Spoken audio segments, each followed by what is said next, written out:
¿Qué tal? ¿Cómo están? Muy buenas noches. Gracias por su sintonía a Debate. Soy Eduardo Arévalo y esta noche tenemos el gusto de recibir en los estudios al doctor Ernesto Navarro Marín, médico infectólogo del Hospital Diagnóstico, al quien le damos la más cordial bienvenida.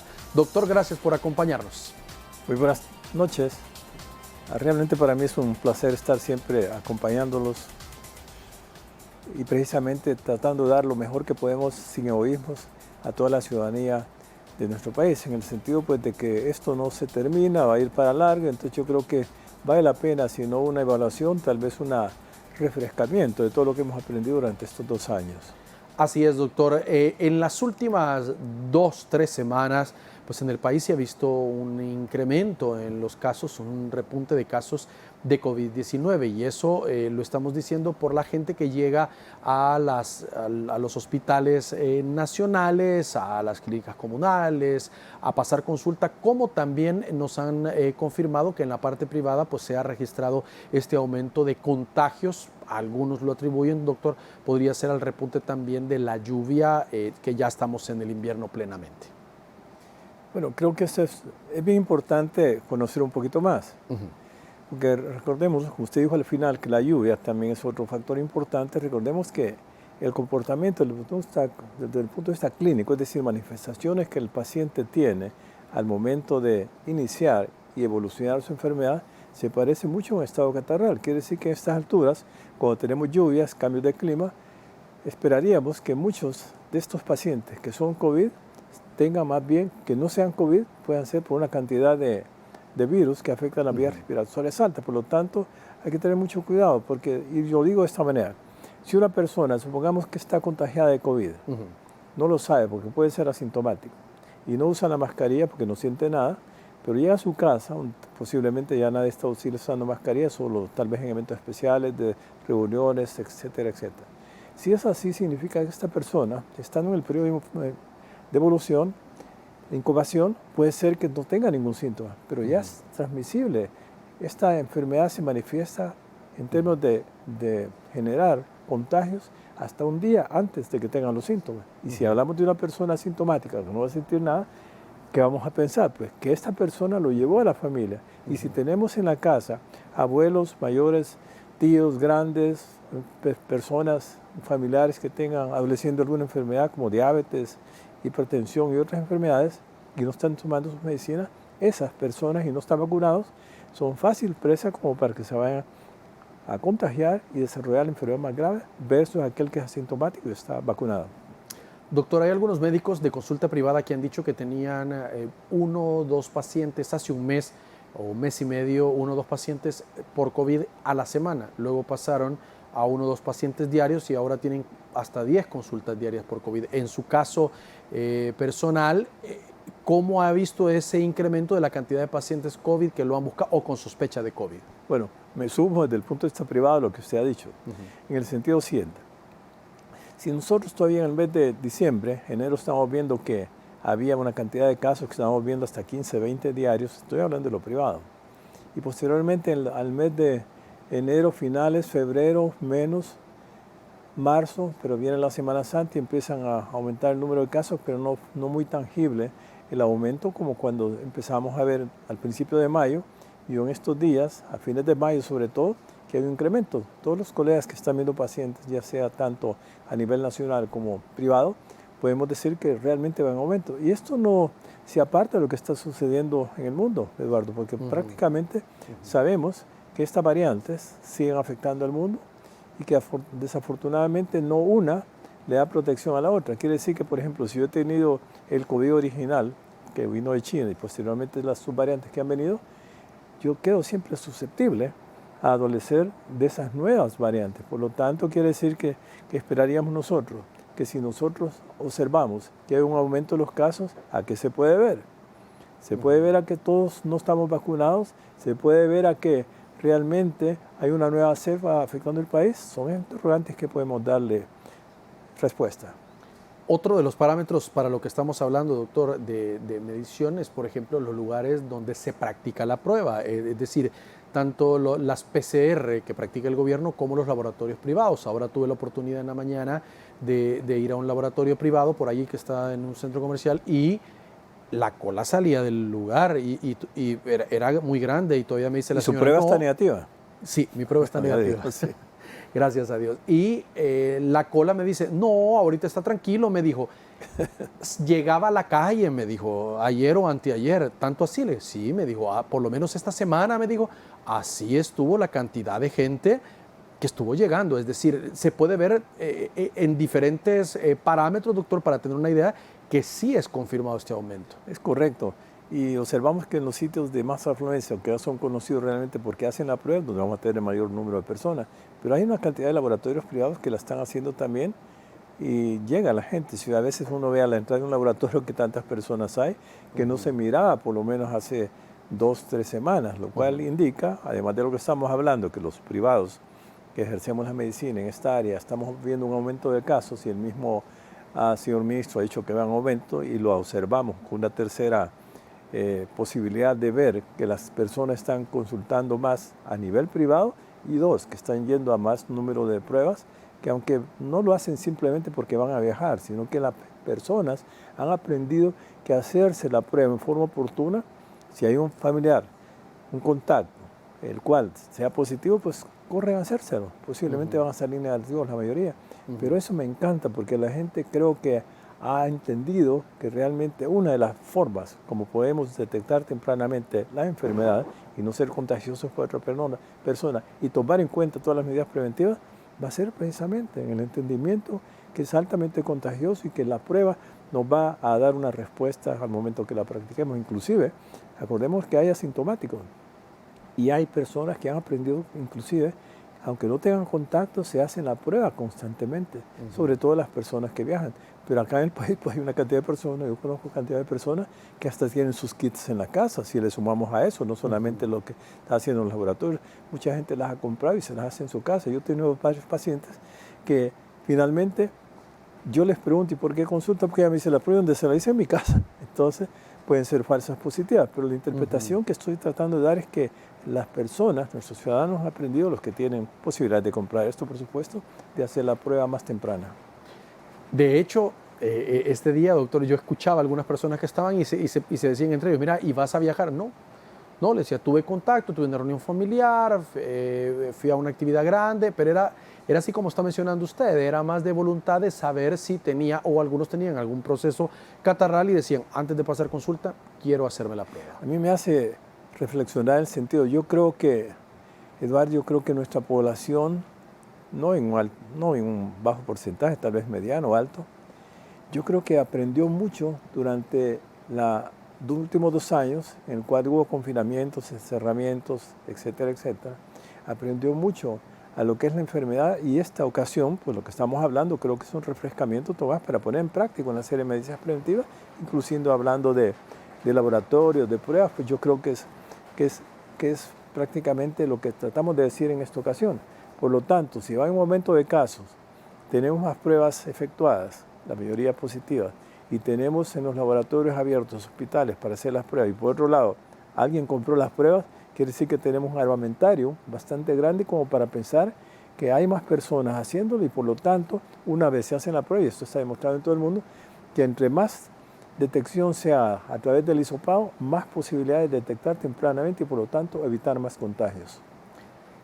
A través de los medios de comunicación, las notas periodísticas, de prensa, los reportajes en televisión, radio, todo lo que he estado monitoreando, mucho de lo que se habla o los especialistas, tanto privados como públicos, las autoridades de salud, también, doctor, han dicho que los cuadros que ellos están registrando de COVID-19 no son cuadros clínicos complicados, sino que manifiestan una gripe fuerte, tos, secreción y calentura. Es decir, muy parecido a una gripe fuerte normal, no los casos que originalmente estábamos acostumbrados a ver con COVID-19.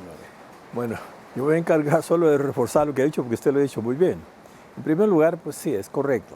Si bien es cierto que vemos un aumento de los casos, y de este aumento de casos prácticamente podemos definir que todos los pacientes, no la mayoría, que tienen 2, 3, 4 dosis de vacunas, no importa la que sea, hemos observado que el comportamiento de la enfermedad se expresa en forma leve. Tal como usted lo decía, pues puede haber un dolor de cabeza, un poquito de temperatura, un ardor de garganta, un poquito de rinorrea, pero se pasa desapercibido como cualquier estado catarral. Y esto es preocupante, se lo voy a decir por qué. Porque si realmente todas las personas saben que el comportamiento actual es una de expresión de la enfermedad es leve, ¿qué va a pasar? Que la gente se confía. Y se confía que es un estado catarral. ¿Qué significa? Que puede tenerlo en incubación o ya lo desarrolló creyendo que es un estado catarral cualquiera y puede llevarlo a su familia, en el cual puede haber complicaciones, depende de la calidad de salud que tengan los familiares. Por lo tanto, si lo hablamos desde ese punto de vista, yo creo que si así como en todo el mundo, pues si esto viene pasando en todo el mundo y a medida que viene una ola, dicen la segunda, la tercera, y se habla de una quinta ola, pero es por eso precisamente. Y si hablamos por qué, entonces además de los cuidados que tienen las personas y las altas tasas de vacunación que pueda haber en un país, habrá menos contagios. Y si hay menos contagios, hay menos posibilidades de ir a parar al hospital. Eso está bien descrito. Y no solamente, este detalle es bien importante, se hizo un estudio en Israel en el cual decía que las personas, si hicieron una encuesta ya de personas mayores de edad que tenían las vacunas y los que no eran vacunados, y se demostró que el número de pacientes que fallecieron fue mayor si estos no estaban vacunados. Y las personas que estaban vacunadas, hubo un menor caso de fallecimiento. ¿Qué le está diciendo? Que la vacuna funciona, no importa cuál sea. Ahora, doctor, el nivel de oxigenación es importante para una persona que tiene COVID-19, estarse chequeando los niveles que pueda tener. Venden unos aparatos, no son tan caros para poder llevar ese control. Le voy a hacer un comentario, y es en el sentido siguiente. Óigase bien, de todos los pacientes que yo he visto, que van alrededor de quizás unos 2000 y pico de pacientes que he visto en forma virtual, puedo decir que la mayoría, cuando yo les pregunto ¿y cómo está su oxigenación? Y de una vez me enseñan el aparatito, entonces lo que está marcando, quiere decir que la gente ha aprendido que la oxigenación es básica en esta enfermedad y la forma es precisamente haciéndose la prueba con el oxímetro. Muy bien, tenemos que hacer una pausa, por favor acompáñenos, ya regresamos, estamos conversando con el doctor Ernesto Navarro Marín, médico infectólogo del Hospital Diagnóstico.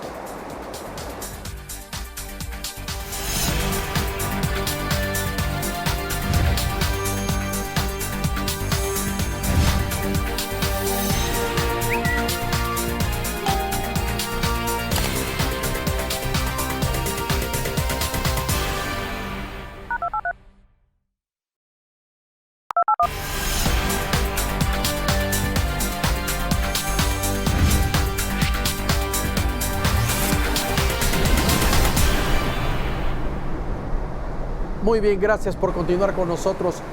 Doctor, ¿debería hacerse obligatorio otra vez o siempre esos llamados de conciencia a la población para el uso de las mascarillas si es que esta tendencia de aumento de casos de COVID-19 pues, se mantiene sostenida? Afortunadamente, aunque las personas se dijo por parte del ministerio que no era obligatorio, vi una encuesta reciente que parece que solo el 40 o el 60% de la población lo está utilizando. Pero si uno camina en la calle, a mí me llama la atención que realmente la mayor parte de las personas que voy camino a la clínica, a la otra oficina, he visto que la mayor parte, aún caminando, llevan la mascarilla. No se diga dentro de los sitios de trabajo, dentro de los centros comerciales. Y eso es bueno porque nuestros ciudadanos, espero no equivocarme, creo que han aprendido que el uso de la mascarilla es básico precisamente para evitar la contaminación. Recuerden que la mascarilla funciona de dos maneras. Si yo tengo mi mascarilla, al tenerla puesta, me protege contra cualquier secreción que venga otra persona porque está tosiendo, estornudando o gritando como en un estadio. Pero por otro lado, si yo tengo la enfermedad en incubación o empieza, hay un filtro aquí especial que impide que la mayor parte de los virus salgan al exterior y menos posibilidad de contagiar. Bueno, si entendemos eso, que tiene doble sentido, doble función, pues qué bueno que la gente pues está utilizándola. Y por supuesto que vale lo que usted sugiere, tal vez un llamado, tal vez a la población en el sentido que si ya aprendieron a usar la mascarilla, continuemos usándola. Mientras el virus esté acá en nuestro país y en todo el mundo, que no se ha ido, no se va a ir este año, creo yo, porque va a haber nuevas variantes, creo que de esta manera pues Si hemos aprendido, pues, población, yo creo que es obligación prácticamente, si no obligación, saber si estamos educados de que la mascarilla funciona, utilicémosla. Doctor, esta alza en los casos de COVID-19 no es un tema exclusivo de El Salvador, no solo es que nosotros estamos viendo un repunte, porque al revisar a través de las redes sociales los países de la región y todo, se puede observar que es algo generalizado. Como usted decía, se puede dar por las cepas que están surgiendo, no es algo exclusivo de El Salvador el alza. No, no. Lo que sucede, si queremos explicarnos el porqué de las olas, yo lo digo de la siguiente manera. ¿Por qué las olas? Bueno, en principio porque prácticamente no teníamos vacunas. En segundo lugar, al tener las vacunas, no toda la gente se ha vacunado. Esa es una cosa. Pero si a eso le agregamos que las variantes han empezado a surgir en los últimos 18, 12 meses, quiere decir que cada vez que viene una variante, nosotros somos susceptibles a adolecer la enfermedad, aún habiendo tenido 2 o 3 COVID previos o siendo vacunados con 2, 3 o 4 dosis. ¿Qué significa esto? Significa entonces que cuando a mí me da el COVID y estoy vacunado, yo quedo susceptible siempre. Recordemos que las vacunas no son para prevenir la enfermedad, son precisamente para apaciguar, para hacer más suave la enfermedad si yo me iba a contaminar. Y yo al final no voy a parar al hospital y mucho menos a cuidados intensivos, menos posibilidades de fallecer. Si tenemos ese concepto entonces, y está demostrado que en países que tienen altas tasas de vacunación, que llegan al 80-90%, el número de contagios es menor. Y si el número de contagios, aunque fuera mayor, pero el hecho que estén vacunados les permite de alguna manera ser más aguantador, más resistente a la infección, y la enfermedad se va a manifestar de una forma leve, que no va posiblemente a terminar en cuidados intensivos. Por lo tanto, si explicamos las olas, ya se ha hablado de la segunda, tercera, cuarta y quinta ola, y está hablando de la quinta ola prácticamente a nivel mundial, y cuando vemos que las cifras mayores de contagiados son prácticamente en Estados Unidos, Brasil, la India, etcétera, quiere decir que si en esas poblaciones grandes, a pesar de que tengan algunos altas tasas de vacunación, se sigue dando la enfermedad, pero se sigue dando por lo que tratamos de explicar, es decir, que quedamos susceptibles. Es decir, a mí me dio, digamos, COVID hace 2 años, y entonces a mí me vacunan, quiere decir que yo quedo susceptible a que cualquiera de las variantes me puede dar, y por lo tanto me puede repetir. Entonces, si conocemos eso, quiere decir que nosotros tenemos que tener en consideración siempre que el hecho que esté vacunado y el hecho que me haga COVID no me queda, siempre quedo susceptible a que una nueva subvariante o variante me vaya a afectar y por lo tanto yo pueda adolecer la enfermedad. Ahora, esta definitivamente habrá más variantes, doctor. Es decir, llega una, no es que se va, sino que queda y ya la afectación ya no es tan grave y luego vienen otras variantes o van desapareciendo, por ejemplo, las originales o simplemente se van agregando nuevas. Bueno, veámoslo de esta manera. Yo creo que más bien es el mismo virus. Okay. Lo que pasa es que los virus y el coronavirus no se escapa a que sea un virus altamente mutante. Y si es altamente mutante, si este es el virus, veamos cómo tenemos el puño. Y hay una variante, una subvariante, si yo le pongo esto acá, ya cambió su estructura. Y si posteriormente viene otra variante y yo le pongo así a la coronita, va cambiando su estructura. Y a medida que cambia su estructura, mi cuerpo lo reconoce como extraño. Y si es extraño, voy a montar una respuesta contra ese cuerpo extraño. Significa entonces que cuando a mí me ha dado el primer COVID por una variante, yo no quedo resistente a las infecciones, sino que cuando venga una variante o una subvariante, yo quedo susceptible. Esto no es para darle temor a la gente, sino que más bien para que consideremos que el virus está presente y no se va a ir todavía, y tenemos nosotros de alguna manera continuar con las medidas preventivas. En otras palabras, olas tras olas, quintas olas. ¿Por qué? Porque hay nuevas variantes. Quiere decir que todas las personas que se contagiaron previamente con las otras variantes tal vez ya no son tan susceptibles como que les dé a las personas que nunca lo tuvieron a pesar de estar vacunadas. Muy bien. La vacunación sigue siendo fundamental para prevenir los casos graves, doctor. Aún yo creo que hay detractores, llámese personas que no están en pro de la administración de vacunas, Pero yo solo digo esta premisa. Fíjense bien lo que vamos a decir. ¿Quién de niño no fue vacunado que los papás lo llevaron a ponerse las vacunas de la poliomielitis, de la rubiola, del sarampión, de la toferina, de la difteria, del tétanos? ¿Cuántas? 11 enfermedades prevenibles. Y usted sabía que aquí en el país no hay rubiola, que no hay sarampión, que no hay poliomielitis, que no hay tétanos. ¿Por qué? Por eso precisamente. Porque las personas han sido vacunadas y han dado una protección que algunas es sólida para toda la vida, algunos necesitan un refuerzo. Es lo mismo en COVID, sí. Que actualmente sabemos que la vacunación hace es decir, es una prevención. Pero si hay detractores que dicen que la vacuna no funciona, solo acordemos de lo que acabo de decir, las premisas han funcionado para evitar, inclusive erradicar, como en el caso de la poliomielitis, enfermedades. Significa eso entonces que si nosotros tenemos vacunas y estamos observando en todo el mundo que a medida que las poblaciones tienen altas tasas de vacunación, hay menos casos y menos posibilidades de que la enfermedad se agrave o vaya a fallecer. Es más, hay menos fallecimientos si las personas están vacunadas y menos posibilidades entonces de que se compliquen las cosas. Ahora, la vacunación de los menores fue un tema bastante polémico. Algunos países dijeron sí, hay que entrarle a este tema, otros dijeron todavía no, hay que esperar, están muy pequeños, pero se continúan haciendo estudios y esfuerzos por vacunarlos y bajar la edad. Sí, es correcto.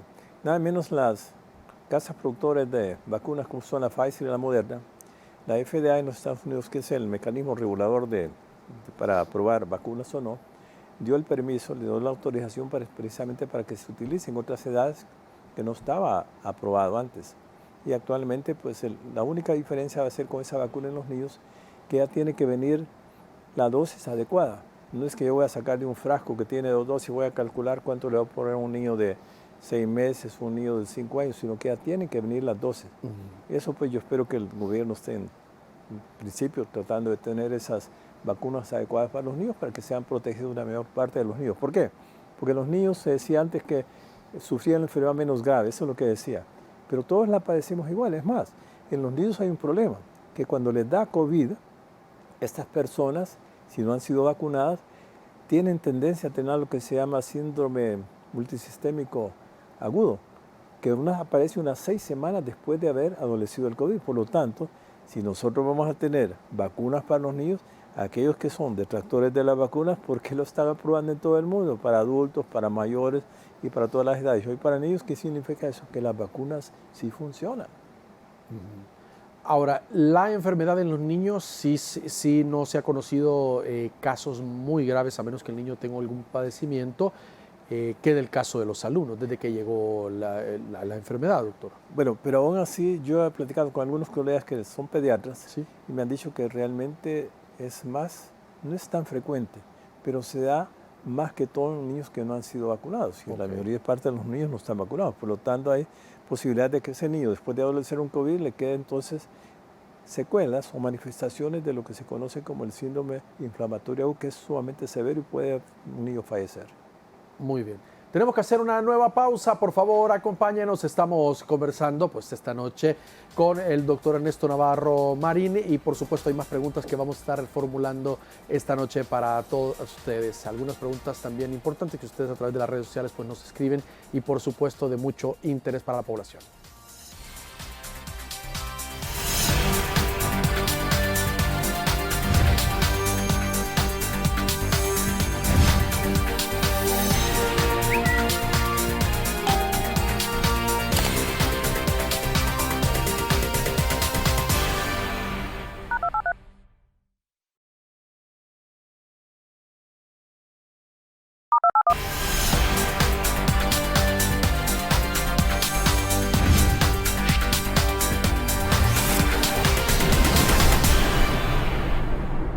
Muy bien, gracias por continuar con nosotros. Doctor, en la medida de lo posible, pues uno tiene que desarrollar sus actividades cotidianas, es decir, trabajo, estudio y todo. Hay algunas empresas que han desarrollado el teletrabajo y todo, pero es importante irse desarrollando en los diferentes campos. Ahora, evaluar las concentraciones masivas, si es importante, depende de cada grupo familiar. Es decir, mire, yo no voy a ir, yo sí voy a ir, o si voy a ir, voy a llevar mascarilla y voy a llevar mi protección y al llegar a la casa pues me lavo bien y tomo las medidas. Eso debe de ser ya parte de una rutina no es si me acuerdo, sino debe estar estipulado o planificado, incluso al ir a un viaje a la playa, de decir yo tengo que llevar esto, así como va a llevar la toalla, llevar la mascarilla, llevar todo lo demás. Eso me recuerda un artículo que estuve leyendo en la mañana. Y había una empresaria que lo que hace es, antes de que lleguen, les pide que lleven con una prueba negativa. 2, que lleven su mascarilla. Y al mandado, como dicen, la conferencia o la reunión que va a tener lo más rápido posible, al grano.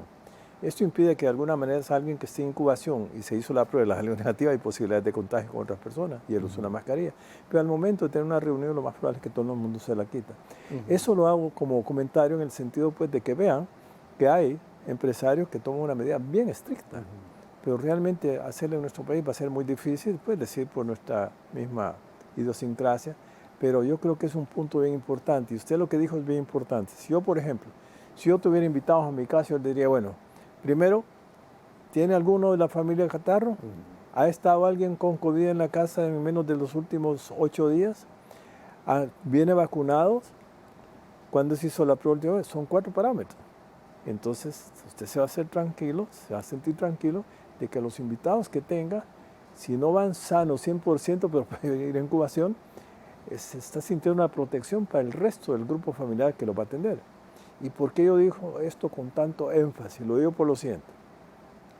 Últimamente yo he visto familias enteras contaminadas, contagiadas. ¿Por qué?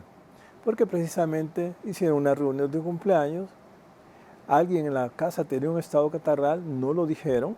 Me recuerdo una niña que llevó una piñata y entonces los dueños no dijeron que alguien había estado con estado catarral. ¿Y qué pasó? Después, cuando varios niñitos quedaron, a los 2, 3 días estaban prácticamente con estado catarral, que cuando hizo la prueba era COVID. ¿Qué significa entonces? Que si no se toman las prudencias del caso para invitados que voy a tener, aunque sean familiares, siempre preguntar eso. Mira, si tenés catarro, mejor no vengas, porque puede ser esto. 2, si vas a venir, usar la mascarilla. 3, si te has hecho la prueba reciente. Y 4, si hay alguien con COVID en la casa, mejor no vengas. Eso es bien sencillo decirlo. Yo creo que la población tiene que ser bien abierta, tanto el que recibe como el que da, en el sentido de decir, bueno, seamos francos, porque precisamente es una forma de las cuales nosotros podemos evitar que haya contagios familiares, porque eso sí les puedo decir, que el contagio es alto. Una persona se enfermó en la casa y al rato, 2 días después, el otro está haciendo la prueba y al rato, como no tuvieron las medidas de aislamiento y distanciamiento dentro de la casa o durmieron junto a la pareja, al rato toda la familia se contamina. Entonces son buenas medidas que tal vez no sean muy prácticas, pero si abrimos nosotros nuestro corazón para el resto de la familia, decirle, no quiero que les pase algo similar, tener una tenda de enfermos, se toman estas medidas, que es bien fácil preguntarle a la persona. Ahora, lo que pasa es que les da pena y dice, ay, es que se va a enojar la fulanita si le digo, si le hago esa pregunta, o el niño de ella tiene, ¿y cómo lo va a dejar? Yo creo que aquí, al final, eso es lo de menos, ¿verdad? Abrirse así, si no discretamente, indiscretamente, decirle, bueno, lo sintió, pero si hay alguien enfermo, mejor no vengas. Muy bien, doctor, decíamos, estamos en un periodo ya de invierno y, por supuesto, seguimos con el tema de COVID-19, incluso los casos han aumentado. ¿Qué puede pasar? Obviamente una persona que tiene una prueba positiva de COVID es porque tiene algún tipo de síntoma o en algunos casos asintomáticos. Si esta persona se moja, por A o B motivo tiene que salir y le cae una lluvia como las que usualmente están cayendo en el día, ¿puede complicarle su estado clínico? Sí, porque está descrito pues, que los enfriamientos súbitos, por ejemplo, si yo tengo COVID, salí con esta lluvia que está cayendo o va a caer más tarde en la noche, entonces yo me enfrío a través de una lluvia y me mojo todo, pues considerar que ese cuerpo va a sufrir, ya de por sí tengo el virus adentro y va a tener un enfriamiento brusco, pues yo creo que sí puede acelerar que los síntomas sean peores. Aquí la recomendación es, sea o no COVID, sino que es un estado gripal, porque sabemos que en estos días ha aumentado también el número de neumonías causadas por otros gérmenes en nuestro país. También sabemos que hay una cantidad de otras partículas virales que afectan las vías respiratorias. Y ya lo hemos dicho varias veces, hay alrededor de 105 o 120 rinovirus, solo esa es una familia. Hay como 39 adenovirus, hay otros Coxsackie y otros virus que producen estados catarrales que se pueden confundir exactamente con el coronavirus actual. Y no solamente eso, hay otra a haber un par de pacientes con influenza A, que teníamos días de no tenerla. Y el gobierno creo que empezó su vacunación para la prevención de la influenza A, creo que es buena medida también, porque se puede confundir fácilmente con un COVID. Si uno no hace las dos pruebas de hisopado, de influenza y COVID, pues prácticamente se puede quedar con que es COVID o pues influenza. Pero si hace las dos pruebas, que yo sé que es un costo mayor, pero el médico tiene la obligación en este momentito de diferenciar de qué se trata. Solo viendo al paciente, por lo que me dice, yo no puedo diferenciarla. Tal vez habrá unos síntomas mayores, pero realmente aquí lo que se impone es la consulta temprana. 2, asegurarse que tenemos el mayor número de vacunas. Y 3, si hay un síntoma que me oriente a pensar que este estado catarral puede ser un COVID, pues buscar la ayuda médica o buscar de una vez, como hemos dicho, haciendo cola con las famosas pruebas de COVID, pues buscarla y decirle al médico, bueno, me salió positiva o estoy en espera de la respuesta. Otra cosa también que me he fijado, muchas personas, como decíamos, a raíz de esta situación de la lluvia, pues salen de las oficinas, se mojan y lo que hacen es que agarran la mascarilla que se mojaron y la cuelgan como que fuera una camisa o un calcetín o cualquier cosa y la ponen a secar, o sea, que le pegue el sol para que como que fuera una batería que agarre otra vez carga y ya luego la utilizan. Esa mascarilla pierde efectividad. Bueno, no importa que sea N95, que sea una quirúrgica, no importa. Desde el momento que se mojó, y mojársela, no solo estoy hablando de la lluvia, estoy hablando del sudor. Estoy hablando de cantidad de secreciones que la persona puede tener cuando la persona no se quita la mascarilla. Y por supuesto no se la debe quitar si está tosiendo, tiene mucosera. ¿Qué queda ahí? Quedan secreciones. Y eso es húmedo. Y si es húmedo, la mascarilla dejó de funcionar. Por lo tanto, los cambios, yo sé que es una parte económica bien importante estar cambiando mascarillas cada momento, o cada día, o cada 2 días, pero todo depende también de su utilización adecuada. Si está mojada no funciona, así que no está la colgando, o la voy a meter al horno para que se seque, nada de eso. Está húmeda, se arruinó toda la calidad de filtro que tiene. Claro, y lo que pasa es que al final le puede traer un problema mayor. Ahora, otra cosa también que podría complicar la salud de una persona es si tiene síntomas muy fuertes, doctor, automedicarse. Eso puede generar un problema. La gente no dice, a fulano le funcionó uno, a mengano le funcionó, entonces yo voy a hacer una combinación de estos o lo que le tocó a mi vecino capaz me ayuda a mí. Esto se llama automedicación. Yo creo que no debería suceder de esta manera, porque alguien puede tomar algún medicamento que en lugar de ayudarle lo puede poner peor. Por ejemplo, hay medicamentos que están contraindicados, sobre todo con pacientes que tienen ciertas afecciones cardíacas o son hipertensos. Por ejemplo, hay medicamentos como el que da el gobierno, que es antiviral, que es directamente para el virus, que no se puede utilizar. Por eso hay ciertas indicaciones. Y por otro lado, si tenemos medicamentos que son de uso popular, la mayor parte de la gente usa la combinación que lleva para bajar la temperatura, un antihistamínico, un descongestionante, eso la mayor parte de los antigripales lo lleva. Todo el mundo la utiliza y alguien dice este es mejor que el otro. Yo creo que en este momento pueden funcionar desde el punto de vista que yo me sienta mejor, pero no me van a curar. Aquí lo más indicado es que la persona tenga la opción de consultar, porque se puede confundir fácilmente. Pero si una persona está vacunada para la influenza, para el COVID, y por otro lado es una persona sana, pues eso está bastante protegida. Pero una persona que sea diabética, hipertensa y que no está controlada, que dejó de utilizar sus medicamentos y le da a dar alguna de estas enfermedades respiratorias, se puede complicar las cosas. Y sobre todo, si se está automedicando para la prevención o ya pensando que tiene la enfermedad con ciertos medicamentos, no va a funcionar, porque realmente se le pueden complicar las cosas. En otras palabras, es prácticamente la consulta oportuna, hacerse las pruebas, creo que es lo más indicado, utilizar la mascarilla en forma adecuada, el distanciamiento social se impone nuevamente y por otro lado también conservar, poner en práctica los diferentes protocolos que tengo en la oficina, que tengo en el comportamiento en el bus, que tengo en mi casa, que voy caminando, todo eso lo sabemos. ¿Quién no lo ha aprendido durante estos 2 años? Entonces, realmente es un llamado a la población en el sentido siguiente, que las medidas preventivas y por otro lado, si tiene una vacuna, póngase la segunda, si tiene la segunda, la tercera y si tiene 3, póngase la cuarta. Doctor, el tiempo de una persona para poder regresar, por ejemplo, a su trabajo, a su lugar de estudio, sé que dependerá también de los síntomas de cada persona, pero digamos una persona tiene la enfermedad, al 3er o 4.er día pues ya se siente mejor y dice, bueno, yo quiero regresar. ¿Debe hacerse una prueba ¿Es una prueba PCR? ¿Es una prueba de antígenos?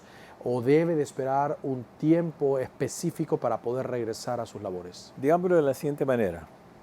El virus es altamente contagioso y lo que hemos visto últimamente en estos casos con las subvariantes es que las personas tienen el contacto y prácticamente he tenido pacientes que a las 36, 48 horas de contacto se hacen la prueba y sale positiva. Por lo tanto, puede pasar desapercibido aquel periodo de incubación que puede ser un poquito más largo y la gente pues tal vez no tiene síntomas, pero si estamos hablando de aquellas personas que manifiestan la enfermedad versus los que son asintomáticos, cantidad de gente que puede estar infectada y no lo sabemos. Si a eso le agregamos que las personas, sabiendo que tienen la enfermedad, acá hay ciertas regulaciones de última hora respecto a la Organización Mundial de la Salud y el CDC, que dicen que las personas, desde el momento que tiene su enfermedad, usar la mascarilla constantemente, esté sola o esté con alguien en su casa. 2, después de eso, continuar usándola por lo menos durante los 7 días próximos. Y yo creo que sería muy atrevido decirlo en nuestro país que después de los 7 días vaya a trabajar. Pero se dice que estas nuevas variantes, subvariantes, como que el periodo de infección, de darle el daño a la persona, es fugaz si no hay complicaciones. Y puede darse una incapacidad de 7 a 10 días. Ya no como antes que se van hasta 15 días. Correcto. Esto va en pro de la economía. ¿Por qué lo digo de esta manera? Bueno, porque no es lo mismo que una persona deje de trabajar 7, 10 días que no trabaje por 15 días. Sí. Los dueños, los empresarios sufren con estas ausencias y por lo tanto el seguro social se les va para arriba porque tiene que pagar más. Ahora, una persona que tiene hoy síntomas y se siente mal, obviamente tiene que esperar 3 días si se quiere hacer la prueba de antígenos o en el momento si va a hacer una PCR. Pero digamos, si este día comenzó a sentirse mal, ¿cuántos días antes, doctor, pudo haberse contagiado para haber desarrollado en el día 1 síntomas? Bueno, un día antes de manifestarse la enfermedad ya es contagioso. Significa entonces que yo estoy bien ahora, no me he hecho la prueba, pero si he tenido un contacto, lo más probable es que se me desarrolle lo más rápido posible la enfermedad, porque es altamente contagiosa. En otras palabras, si es altamente contagioso y yo tengo un contacto en la oficina que se fue positivo y estamos bien cerca, pues lo más probable es que 1 o 2 días puede ser positivo y aunque no tenga manifestaciones de la enfermedad, se va considerando como un contacto posible que va a desarrollar la enfermedad por eso, porque un día antes de manifestarse la enfermedad ya no hay síntomas, pero es contagioso a través del estornudo, de la sudadera, de gritar, de hablar fuerte y no usar la mascarilla. Muy bien. Vamos a hacer la última pausa del programa. Por favor, acompáñenos, ya regresamos.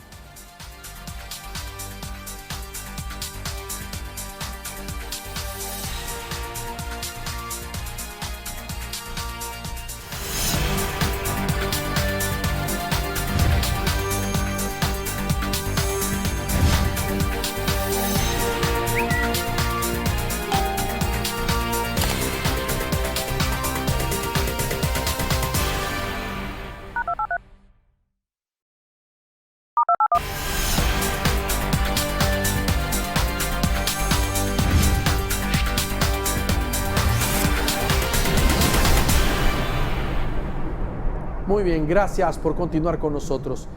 Doctor, como parte de las secuelas, le estábamos hablando en la pausa y se lo quiero preguntar al aire, hay gente que manifiesta y dice, mire, a mí me dio COVID, me dio tranquilo, no me puse muy grave, superé la enfermedad y ahora ya pasó una semana, pero yo siento que me canso muy rápido, o sea, subo escaleras y de repente siento como que me falta el aire o estoy en mi casa en una actividad relajada y siento el corazón, las palpitaciones muy fuertes, como que tuviera taquicardia. ¿Eso es normal y es producto de haber padecido COVID? Bueno, empecemos por lo siguiente. ¿Por qué se recomienda el reposo precisamente tenga la enfermedad leve, moderada o grave? Precisamente por eso. Porque nuestro organismo está sufriendo una serie de cambios productos de la inflamación que produce el virus, que pueden ser cardíacos o pueden ser pulmonares.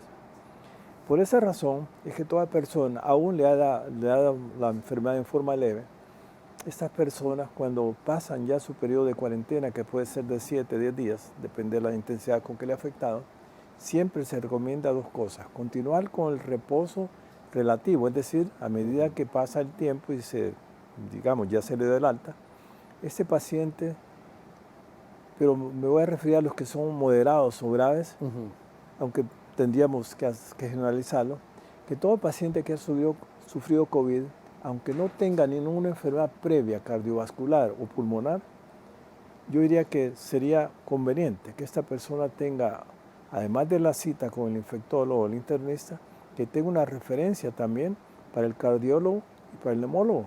¿Por qué? Porque pueden quedar después de eso, tal como usted lo decía, si la persona no tuvo el reposo adecuado. Hay personas que me dicen ya el quinto día, ¿puedo ir a hacer ejercicio al gimnasio? No, ni se le ocurra ir, porque se va a cansar, va a tener taquicardia. Entonces, lo que sucede es que todavía el cuerpo no se ha recuperado de todo el proceso inflamatorio severo que ha tenido internamente por parte del virus, que tal vez no se manifestó clínicamente y me siento bien. Pero eso significa entonces que poquito a poco vamos a agarrar el training de trabajo rutinario. ¿Cómo? Inclusive cuando hay pacientes que han tenido la enfermedad en forma moderada, no leve a moderada, se les dice, mire, yo no quiero subir gradas corriendo, lo va a hacer lentamente.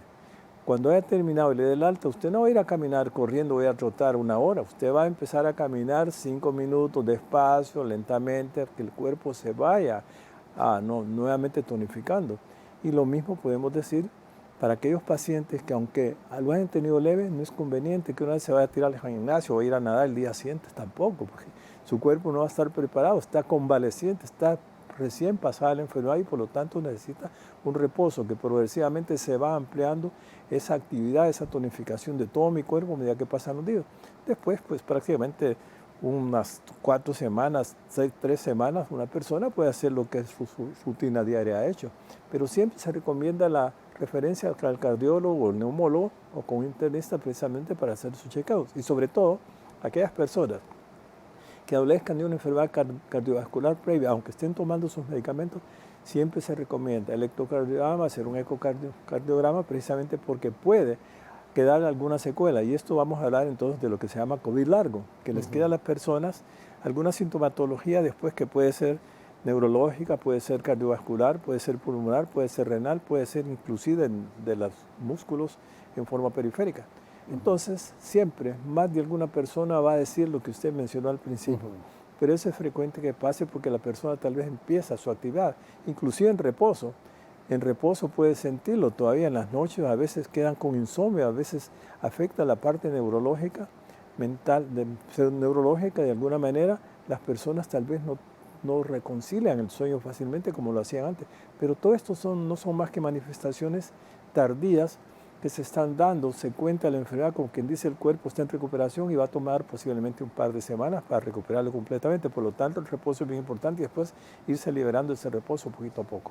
Ahora, una persona que presenta taquicardia o elevación, como estábamos diciendo, de presión, doctor, al ir al cardiólogo, al hacerse los chequeos, puede volver a su condición. No es que ya quedó con algún daño o algún problema, sino que luego, acudiendo a los especialistas, puede regresar a sus valores normales. Depende, porque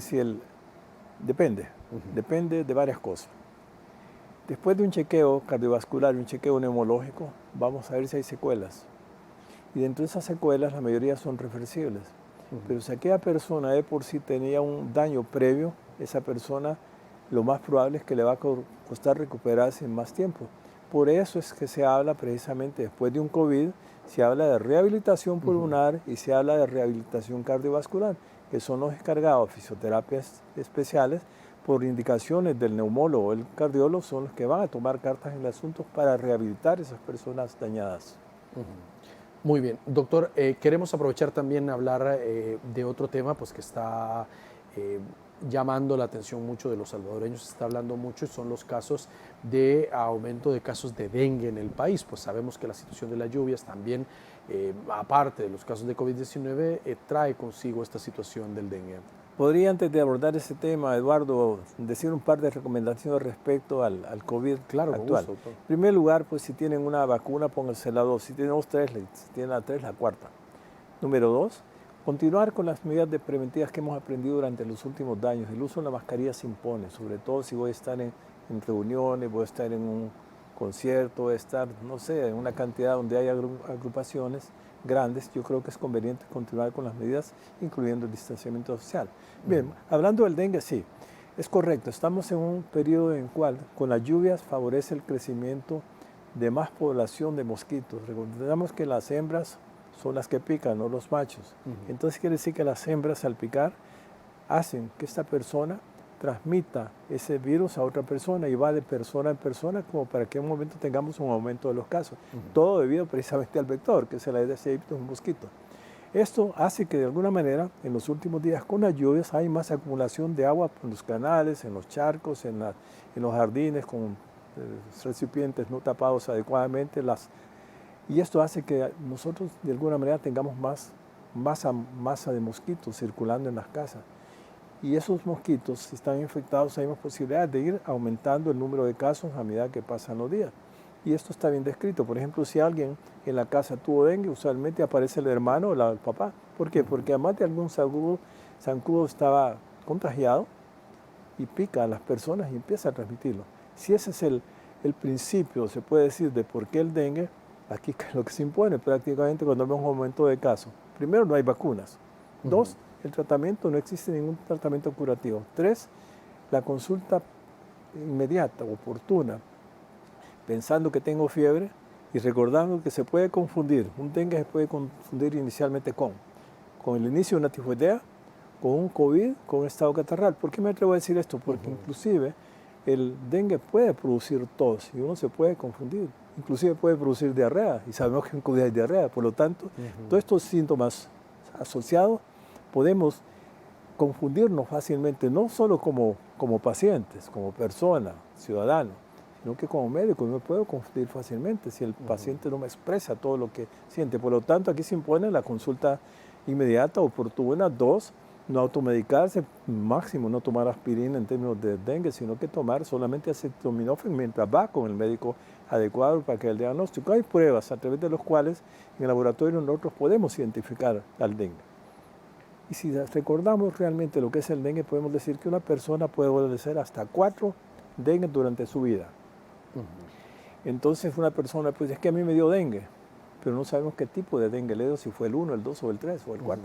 O el Entonces, hemorrágico. quiere decir que uno queda susceptible y no hay inmunidad cruzada para decir uno me protege de otro, sino que me puede dar dengue. Por lo tanto, si esa premisa es tomada en cuenta por la consideración de las personas, yo creo que es importante recordar en estos días para la prevención en su casa, pues limpiar los canales con las lluvias, evitar los recipientes descubiertos cuando hay agua, limpiar los jardines, las malezas sobre todo. Cuando hay chatarra, pues el gobierno se encarga de recoger esa chatarra o los dueños a ayudar precisamente que no se acumule agua, porque prolifera más el zancudo cuando hay muchas de esas colecciones de agua, que es agua limpia usualmente.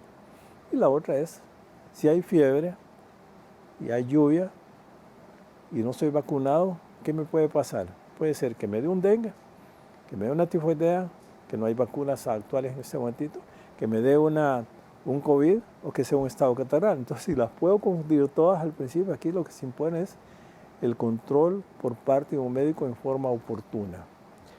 En el caso del dengue, para diferenciarlo, como las características son muy similares, como usted nos decía, se puede hacer una prueba de sangre para ver las plaquetas, doctor, que ahí es donde aparece un cambio también. Esa es parte del laboratorio. Sí. Es decir, inicialmente uno no deja las plaquetas, sino que el cuadro clínico es el que manda a pensar para tratar de diferenciar las otras enfermedades similares y posteriormente se hace un hemograma, en el cual podemos ver a medida que evoluciona la enfermedad que los glóbulos blancos bajan, que las plaquetas bajan.